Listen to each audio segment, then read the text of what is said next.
Hello student, welcome back to RD Biohub. I am your biology teacher Rakesh. So आज हम लोगों ने last जो वीडियो की थी उसमें हम लोगों ने देखा था डिफिशिएंसी सिम्टम्स क्या होते हैं कॉमनली जो प्लांट के अंदर है. And today's video we will discuss about what is the role of macronutrients and what are their deficiency symptoms, यानी कि पर्टिकुलर मैक्रोन्यूट्रिएंट की डिफिशिएंसी सिम्टम्स क्या हैं, हम उनके बारे में स्टडी करेंगे. उससे पहले हम एक ये देखते हैं, इमेज देखते हैं. इसके अंदर देखिए बहुत क्लियरली इसके अंदर दिखा रखा है कि कैसे प्लांट जो है वो अपटेक करता है न्यूट्रिएंट का. मोस्ट ऑफ द न्यूट्रिएंट यानी कि जो मिनरल्स हैं वो कहाँ से एब्जॉर्ब होते हैं, थ्रू द सॉइल, यानी कि सॉइल जो है उससे एब्जॉर्ब हो रहे हैं via roots. And some minerals they were absorb through the atmospheric gases, यानी कि जो एटमॉस्फेरिक गैसेस हैं वो किसके थ्रू एब्जॉर्ब होती है, थ्रू द स्टोमेटा. ठीक है.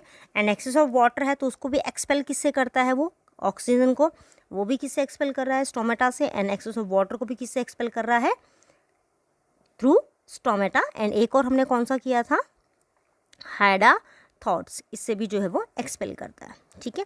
उसके बाद नेक्स्ट ये एक आप लोग इमेज देखिए, इसके अंदर दिखा रखा है कि डिफिशिएंसी सिम्टम्स जो होते हैं प्लांट के अंदर वो प्लांट में कहाँ कहाँ पर हमें बेसिकली जो है वो शो करते हैं. तो इसमें सबसे लोअर मोस्ट अगर हम लोग देखें सबसे लोअर मोस्ट अगर हम लोग देखते हैं तो it is on the old leaves. Old leaves का मतलब क्या हुआ, let us study first upon.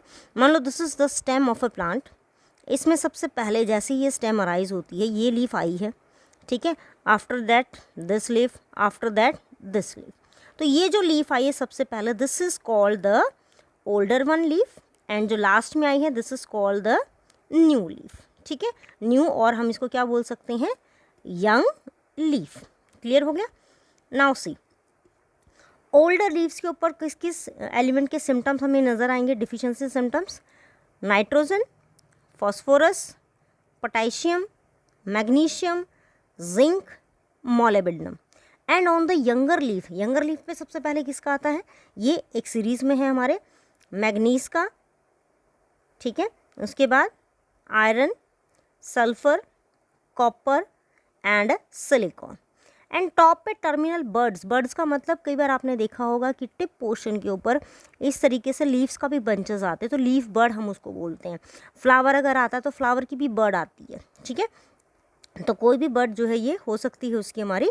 तो सबसे पहले इसके अंदर देखिए, इसमें डिफिशिएंसी सिम्टम्स किसके अंदर आते हैं बर्ड्स के, एक तो कैल्शियम की डिफिशिएंसी का, दूसरा आता है बोरोन का. एक चीज़ ध्यान रखने वाली है, आप लोग ये ध्यान रखिएगा कि मैग्नीज एंड मैग्नीशियम दोनों के डिफिशिएंसी सिम्टम्स अलग अलग पॉइंट्स पर हैं. मैग्नीज के किस पे हैं, यंगर लीफ पे. मैग्नीशियम के ऑन द ओल्ड लीव्स. ठीक है. ये एक और है इमेज आपकी जिसके अंदर बहुत सारे अलग अलग एलिमेंट्स को शो कर रखा है. इसमें कुछ एक अलग एलिमेंट्स का नाम है. इसमें देखिए जो है वो निकल का नेम इंडिकेट कर रखा है और कॉपर का भी नेम इन्होंने इंडिकेट कर रखा है कि इनके सिम्टम्स कहाँ पे शो होते हैं, on the younger leaf tissue. ठीक है. Now we were going to study about all the deficiency symptoms जो आप लोगों ने कल स्टडी किए थे. Necrotic spot, the tip burning, chlorosis and the intervening chlorosis. ठीक है. इन सब को आज हम लोग स्टडी करेंगे. तो सबसे फर्स्ट वन जो है वो हमारा आ जाएगा किसका, नाइट्रोजन का. As you all know, nitrogen जो है सबसे ज़्यादा प्लांट के अंदर यूजअप होता है. एटमॉस्फेयर के अंदर भी सबसे ज़्यादा कंटेंट इसका प्रेजेंट है. तो ये एब्जॉर्ब होता है किस फॉर्म में, इन दो आयनिक फॉर्म के अंदर. ठीक है. नाइट्रेट और नाइट्राइड्स के अंदर जो है अमोनियम आयन जो है इन सब के फॉर्म में जो है ये बेसिकली हमारा एब्जॉर्ब होता है. नेक्स्ट, इसका रोल क्या है, रोल का मतलब कि इसका फिजियोलॉजिकल रोल क्या है इन द प्लांट. प्लांट के अंदर मेन रोल क्या है इसका. प्लांट के अंदर मेन आता है मेरिस्टेमेटिक टिश्यू में. Meristematic tissue as you all know these are continuously dividing tissue जो throughout the life divide करते रहते हैं. These are called as meristematic tissue and they also help in maintaining the metabolic activity of the cell. And these are the basic component in protein, nucleic acid and chlorophyll. And what are the deficiency symptom. Deficiency symptom के अंदर main क्या आ जाएगा इसका, वो है chlorosis, तो इसमें देखिए बहुत क्लियरली लिखा हुआ है कि firstly it is occur in mature leaf. Mature leaf का मतलब हो जाएगा ओल्ड लीव्स में सबसे पहले दिखेगा एंड यंगर लीव्स में दिखेगा लेटर ऑन, ठीक है। उसके बाद नेक्स्ट दे रखा है कि मैच्योर लीफ फॉल, यानी कि जब ये क्लोरोसिस सिम्टम्स उसके अंदर नज़र आएंगे, वो पूरी की पूरी जो है येलोइंग हो जाएंगी, तो ओल्डर लीफ पहले शट डाउन होंगी, then they will show the shedding of younger leaf. Flower formation inhibited, flower की जो फॉर्मेशन है वो भी प्रॉपर नहीं होगी। जो प्रॉपर एक फॉलिएज सिस्टम होता है प्लांट के अंदर की, उसकी प्रॉपर जो है एक कैनोपी बन जाती है, यानी कि जो लीव्स हैं वो प्रॉपर अरेंज होती हैं अपनी प्रॉपर पर्टिकुलर पैटर्न में, वो सब भी इसके अंदर जो है हम लोग ऑब्जर्व नहीं कर सकते, ठीक है। उसके बाद नेक्स्ट आता है हमारा फॉस्फोरस का। तो फॉस्फोरस का भी ये आयनिक फॉर्म के अंदर ही एब्जॉर्ब होंगे जितने भी हमारे एलिमेंट्स हैं। उसके बाद नेक्स्ट देखते हैं कि ये किस किस में इंपॉर्टेंट है इसकी फिजियोलॉजिकल फैक्टर के अंदर। मेन जो इसका आता है वो भी यही है कि ये है प्रोटीन और न्यूक्लिक एसिड की फॉर्मेशन में हेल्प करता है, ठीक है। ये जो आयनिक फॉर्म इसका प्रेजेंट है, यही आयनिक फॉर्म हमारा प्रेजेंट होता है किसके अंदर, न्यूक्लिक एसिड्स के अंदर। उसके बाद नेक्स्ट अगर हम लोग देखें तो ये फॉस्फोराइलेशन का जो प्रोसेस होता है ड्यूरिंग द फोटोसिंथेसिस चलता है हमारा, ठीक है। ये चलता है during the process of photosynthesis, तो वहाँ पे हेल्प करता है। उसके बाद रूट की, प्लांट की जो हेल्दी रूट्स हैं वो होती हैं किसकी वजह से, due to presence of phosphorus. And help in fruit ripening, ripening का मतलब क्या होता है, फ्रूट की मैच्योरिंग, ठीक है, मैच्योर होना, उसको पकने में हेल्प करेगा। ये हो गए हमारे फॉस्फोरस की physiological activities. Next we will study about the deficiency symptom, कि क्या क्या डिफिशिएंसी जो है ये शो करेगा। इसमें सबसे पहला आ जाएगा कि देखो ये किसके लिए इम्पॉर्टेंट था, रूट की ग्रोथ के लिए। अगर प्लांट की रूट की ग्रोथ प्रॉपर नहीं होगी तो as you know the shoot की जो ग्रोथ है वो भी क्या हो जाएगी इसके अंदर, अफेक्टेड हो जाएगी, ठीक है। तो root and shoot both growth will be affected. Anthocyanin ये पिगमेंट होता है प्लांट के अंदर अपना, ठीक है, तो इसकी पिगमेंटेशन जो है वो थोड़ी सी रिड्यूस हो जाएगी। उसके बाद प्री मैच्योर जो लीफ है, यानी कि लीफ जैसे ही अराइज हुई हैं अपना शेप एंड साइज पूरा रिगेन करने से पहले ही वो शेड हो जाएंगी सॉरी। नेक्स्ट इज नेक्रोसिस, यानी कि इस तरीके से जो स्पॉट्स दिखाए थे वो इस तरीके से स्पॉटिंग जो है वो इसके अंदर शो हो जाएगी। Delay in germination of seed, seed germinate नहीं करेगा, यानी कि अगर आप लोगों ने कभी भी कोई सीड शो कर रखा है अपने गार्डनिंग के टाइम पे और वो सीड अगर प्रॉपरली शो आउट नहीं होता है तो इसका मतलब उसके अंदर डिफिशिएंसी किसकी है, फॉस्फोरस की, ठीक है। और इसकी वजह से जो प्लांट है उसके अंदर जो लीव्स हैं उनका साइज़, यानी कि मान लो इतना एक्चुअल साइज़ होना चाहिए था तो उनका साइज़ रिड्यूस हो जाएगा।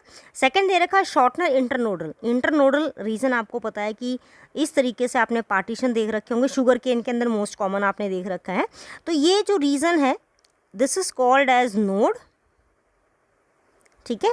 तो ये जो बीच वाला रीजन है this one, this is called as internodal region. तो ये रीजन क्या हो जाएगा, शॉर्ट हो जाएगा नॉर्मल से ज़्यादा। Next is potassium. पोटेशियम जो होता है ये रिलेटिवली मोर इम्पॉर्टेंट है बिकॉज जैसा आप लोगों ने पहले कर रखा है कि स्टोमेटा का जो आप लोगों ने कॉन्सेप्ट किया था उसमें आपने स्टडी किया था कि स्टोमेटा की ओपनिंग एंड क्लोजनिंग के अंदर इसका मेन पार्ट आता है, ठीक है। आगे देखिए बहुत सारी एंजाइमेटिक जो एक्टिविटीज़ हैं उनको बैलेंस करके रखता है। उसके अलावा कैटायनिक एनायनिंग जो फंक्शन है सेल के अंदर, यानी कि कितने पॉजिटिव चार्जेस अंदर आने, कितने नेगेटिव चार्जेस बाहर जाने हैं, या पॉजिटिव चार्जेस और पॉजिटिव चार्जेस के बीच में एक्सचेंज कितना होना है, वो ये करेगा। स्टोमेटा की ओपनिंग एंड क्लोजिंग में हेल्प करता है। प्लांट की जो परमेबिलिटी है, यानी कि सेल मेम्ब्रेन की जो परमेबिलिटी है कि कितनी होनी चाहिए किस मॉलिक्यूल को लेना है, यानी कि जो हमारे कैरियर मॉलिक्यूल्स हैं उन सबको गाइडलाइंस भी यही प्रोवाइड करेगा। उसके बाद नेक्स्ट है शुगर के ट्रांसपोर्ट में और प्रोटीन के सिंथेसिस में हेल्प करवाएगा। नेक्रोसिस इसके अंदर शो होगी और कहाँ पे होगी, at the margin of the leaves, यानी कि लीफ के मार्जिन की तरफ पहले आएगी, उसके बाद में लीफ टिप पर। ये देखिए अगर हम इसको एक्सप्लेन करें तो लीफ का ये जो मार्जिन एरिया है ये वाला पहले यहाँ पे शो होगी, फिर टिप पोर्शन पे शो होगी, उसके बाद जो वेन्स वाला रीजन है यानी कि ये वाला रीजन फिर यहाँ पे शो होगी, ठीक है। लॉस ऑफ एपिकल डोमिनेंस, यानी कि टिप पोर्शन पे जो टिप पोर्शन होता है इसको हम लोग नाम किसका देते हैं, एपिकल पोर्शन का। तो अपिकल डोमिनेंस क्या होती है कि जो टिप पोर्शन है ये अलाउ नहीं करेगा कि यहाँ पे कोई और चीज़ ग्रो हो, यानी कि कोई फ्लावर आए या कोई स्टेम आए, तो इसके लोअर बेस से जो है बाकी चीज़ें अराइज करेंगी। आपने बहुत सारे प्लांट्स के अंदर ये ऑब्जर्व किया होगा। तो ये जो डोमिनेंस है ये इसका लूज़ हो जाता है, ख़त्म हो जाएगा। तो इसका रिजल्ट क्या होगा, जो टिप पोर्शन है ये इस तरीके से बाइफर्केट हो जाएगा। उसके बाद नेक्स्ट जो लीफ की जो टिप्स हैं वो थोड़ी सी डिस्ट्रॉट हो जाएंगी, इसकी प्रॉपर शेप में नहीं आएंगी। लीफ और स्टेम जो है वो बेसिकली शेप एंड साइज उनका क्या हो जाएगा, रिड्यूस हो जाएगा। Next one is the calcium. As you all know, जब हम लोगों ने चैप्टर नंबर 8 किया था, तो कैल्शियम जो होता है ये मेन पार्ट लेता है सेल वॉल के अंदर। जब सेल डिवाइड करता है, तो सेल डिवाइड जब करता है तो मिडल लैमिना जो होती है वो न्यूली फॉर्म सेल के बीच में एक वॉल की लेइंग करती है, जिसको हम लोग बोलते हैं सेल वॉल। तो पहले मिडल लैमेला बनेगा, मिडल लैमेला के ऊपर कैल्शियम पैक्टेट डिपोजिशन करेगा, जिसकी वजह से मिडल लैमेला क्या हो जाएगी, थिक हो जाएगी। And the newly formed cell ये इस तरीके से होएगी। इसमें थिकनिंग होने के बाद ये न्यूली फॉर्म सेल क्या हो जाएंगे, टोटली सेपरेट हो जाएंगे with their separate cell walls. Cell की जो परमेबिलिटी है उसको कंट्रोल करता है, रूट हेयर फॉर्मेशन में हेल्प करता है। रूट हेयर क्या होंगे बेसिकली, अगर हम लोग देखें तो रूट हेयर क्या होते हैं, प्लांट की जो रूट होती है इसके अंदर इस तरीके से small hair like structurise करते हैं, जो वाटर की एब्जॉर्प्शन कैपेसिटी जो है प्लांट की उसको इंक्रीज करते हैं। These are called as a root hairs. ठीक है, उसके बाद नेक्स्ट अगर हम लोग देखें इसके अंदर, तो नेक्स्ट पोर्शन जो है हमारा वो हो जाएगा, it help in the normal functioning of cell membrane. जो सेल मेम्ब्रेन है उसकी नॉर्मल फंक्शनिंग में हेल्प करता है। उसके बाद नेक्स्ट आ जाएगा इसके अंदर कि बहुत सारे एंजाइम के लिए ये फंक्शन करता है। तो एटीपेज जो है एटीपी फॉर्मेशन के लिए करेगा, अमाइलेज जो है ये स्टार्च के अंदर करता है। इसके बाद नेक्स्ट है पॉलन ट्यूब की जो ग्रोथ होती है। पॉलन ट्यूब क्या होता है, आप लोगों ने देखा होगा कि जो स्टिग्मा जो होता है अपना, स्टिग्मा के टिप पोर्शन के ऊपर जो ये पॉइंट फॉल आउट करता है, इसको हम लोग नाम देते हैं किसका, पॉलन ग्रेन का। तो पॉलन ग्रेन जो होते हैं ये जब फॉल करते हैं तो एक ट्यूब लाइक स्ट्रक्चर अपना अराइज करते हैं ओव्यूल तक रीच करने के लिए। तो इस ट्यूब लाइक स्ट्रक्चर को हम लोग किसका नाम दे देते हैं, पॉलन ट्यूब का। ठीक है, तो पॉलन ट्यूब फॉर्मेशन में जो है ये हेल्प करते हैं, तो इसमें ये हेल्प करेगा अपना। उसके बाद नेक्स्ट आता है कि ट्रांसलोकेशन जो है कार्बोहाइड्रेट और अमीनो एसिड की, यानी कि एक पॉइंट से दूसरे पॉइंट में उसको सेंड करना, this is called as translocation through phloem, तो उसमें हेल्प करेगा। इसके अलावा ये मेन पोर्शन होता है प्लांट के अंदर, आपको पता है कि स्पिंडल नहीं होते, यानी कि जब सेल के अंदर क्रोमोसोम डिवाइड करते हैं तो इस तरीके से स्पिंडल लाइक स्ट्रक्चर्स अपने बनते हैं। तो स्पिंडल फॉर्मेशन जो होती है वो प्लांट सेल के अंदर नहीं होती, तो उसकी फॉर्मेशन में भी ये हेल्प करता है। यंगर जो लीफ होती हैं वो इसकी प्रॉपर सिम्टम शो करती हैं, प्रॉपर विल्टेड का मतलब क्या बताया था, श्रिंक हो जाएंगी, वाटर की डिफिशिएंसी की वजह से वो सिकुड़ जाती हैं। बट कई बार क्या होता है कि हम लोग प्लांट को नॉर्मल वाटर सप्लाई कर रहे हैं, बट उसकी जो लीफ मार्जिन है वो धीरे धीरे इस तरीके से श्रिंक होनी स्टार्ट हो जाती हैं। This is due to calcium. ठीक है, जो मार्जिनल लीफ है वो क्लोरोसिस भी शो करेंगी and it is followed by necrosis. Followed by necrosis का मतलब क्या होगा कि ये देखिए कि पहले तो उसके ऊपर येलो स्पॉट आएगा, उसके बाद वो एक मार्जिनल एरिया उसको सराउंड कर लेगा। तो पहले क्या आया हमारा, क्लोरोसिस, उसके बाद क्या शो कर दिया इसने, नेक्रोसिस। ठीक है, और रूट की जो ग्रोथ है उसको भी क्या कर देगा, ये इनहिबिट कर देगा। तो ये हो गए इनके। उसके बाद हम लोग अपने नेक्स्ट देखते हैं, दो और बच गए अपने। मैग्नीशियम जो है ये बेसिकली प्लांट के लिए रेस्पिरेशन में हेल्प करता है, फोटोसिंथेसिस में हेल्प करता है, आरएनए और डीएनए की सिंथेसाइज में हेल्प करवाता है। एक और आपको बात याद होगी जब हम लोगों ने चैप्टर नंबर 8 किया था कि राइबोसोम का जो स्ट्रक्चर होता है, यानी कि लार्जर जो सब यूनिट है उसके साथ स्मॉलर सब यूनिट आके ज्वाइन करती है। तो लार्जर और स्मॉलर सब यूनिट को ज्वाइन करवाने के लिए मैग्नीशियम आयन जो होते हैं ये मस्ट होती हैं। ठीक है, अगर ये नहीं है तो वो ज्वाइन अप नहीं कर सकते। उसके बाद नेक्स्ट है कि मिडल लैमेला जो है सेल का उसकी भी फॉर्मेशन करते हैं। पीछे हम लोगों ने किया है कि कैल्शियम पैक्टेट जो है वो भी हेल्प करता है। ठीक है, as well as magnesium pectate जो है वो भी इसके अंदर हेल्प करता है। इसके डिफिशिएंसी सिम्टम्स वही एंथोसाइनिन जो पिगमेंट होता है जो एसेंशियल होता है प्लांट के लिए, जो पिगमेंटेशन में हेल्प करता है अलॉन्ग विद द क्लोरोफिल। तो वो इसके अंदर नहीं है, तो नेक्रोसिस के स्पॉट आ जाएंगे। इंटरवेनल जो क्लोरोसिस है वो इसके अंदर सबसे ज़्यादा हमें देखने को मिलेगा। Yellowing from mature to young leaf, ठीक है, जो मैच्योर टू यंग लीव्स हैं उनके अंदर येलोइंग स्टार्ट हो जाएंगे कि सबसे पहले जो ओल्डर लीव्स हैं वो येलो होंगी, then it will convert into the newly formed leaf, young leaf के अंदर बाद में शो होगा। नेक्स्ट इज सल्फर का। सल्फ़र की अगर हम लोग बात करते हैं तो सल्फ़र जो होता है कुछ पर्टिकुलर अमीनो एसिड के लिए बेस्ड होता है। तो जो अमीनो एसिड्स के अंदर सल्फ़र प्रेजेंट होता है उसको हम लोग नाम देते हैं sulphur amino acid. Sulphur amino acids जो हैं हम उसको नाम देते हैं। उसके बाद नेक्स्ट अगर हम लोग बात करते हैं, मेन कंस्टिट्यूएंट होता है कोएंजाइम की तरह फॉर्म करते हैं। तो ये विटामिन और इसके अंदर अपना होल करेगा, इसको करेगा। उसके बाद नेक्स्ट अगर हम लोग देखें तो रोलिंग ऑफ टिप जो है, रोलिंग ऑफ टिप का मतलब क्या बताया था मैंने कि इस तरीके से जो लीफ है वो इस तरीके से ऐसे अपना रोल हो जाएगा। तो रोलिंग ऑफ टिप में जो है ये हेल्प करेगा, तो इसके लिए हो जाएगा इसका। फिर नेक्स्ट अगर हम लोग बात करें तो ये डिज़ीज़ जो है ये टी के अंदर जो टी लीफ अपनी होती है उसमें सबसे ज़्यादा जो है ये शो करता है।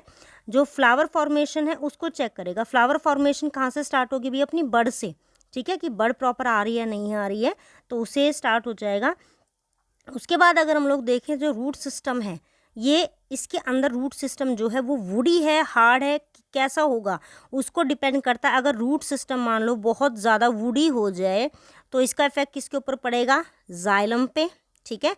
जाइलम के जो कंटेंट है वो क्या हो जाएंगे, वो जो पार्टिकल्स हैं जाइलम के, ट्रैकीड्स वेसल्स, अगर मान लो वेसल्स के इस तरीके से पोर्स उनके अंदर प्रेजेंट होते हैं तो पोर जो होते हैं वो धीरे धीरे इस तरीके से कवर अप होने स्टार्ट हो जाते हैं। लास्ट वन है अपना इसी सीरीज़ के अंदर अपना आयरन है। Iron as you all know Fe2 positive आप लोगों ने स्टार्टिंग से पढ़ा हुआ है। इसको फेरस जो है हम लोग नाम देते हैं, फेरस या फेरिक एसिड के फॉर्म में इसको जो है वो ले सकता है। उसके बाद नेक्स्ट अगर हम लोग बात करें तो ये प्रोटीन फॉर्मेशन में हेल्प करता है। फेराडॉक्सिन एक एसेंशियल कंपोनेंट होता है। आप लोग जब चैप्टर नंबर 13 करेंगे तो वहाँ पे आप लोग स्टडी करेंगे साइटोक्रोम और ये सारे के सारे फोटो सिस्टम जो होता है, फोटो सिस्टम के अंदर इसको हम लोग जो है वो यूज़ करते हैं। फोटो सिस्टम के अंदर यूज़ करेंगे, फोटो सिस्टम के अंदर हम लोग इसको जो है यूज़ करेंगे। उसके बाद नेक्स्ट ये क्लोरोफिल के लिए एसेंशियल है। उसके बाद नेक्स्ट अगर हम लोग देखें तो ये बहुत सारे एंजाइम का एक्टिवेटर होता है, नाइट्रोजन फिक्सेशन में हेल्प करता है। इसके अलावा ये आयरन और मॉलिब्डेनम का एक प्रोटीन कंटेंट बनाता है जिसको हम लोग लैग हीमोग्लोबिन का नाम देते हैं, उसकी फॉर्मेशन में हेल्प कराता है।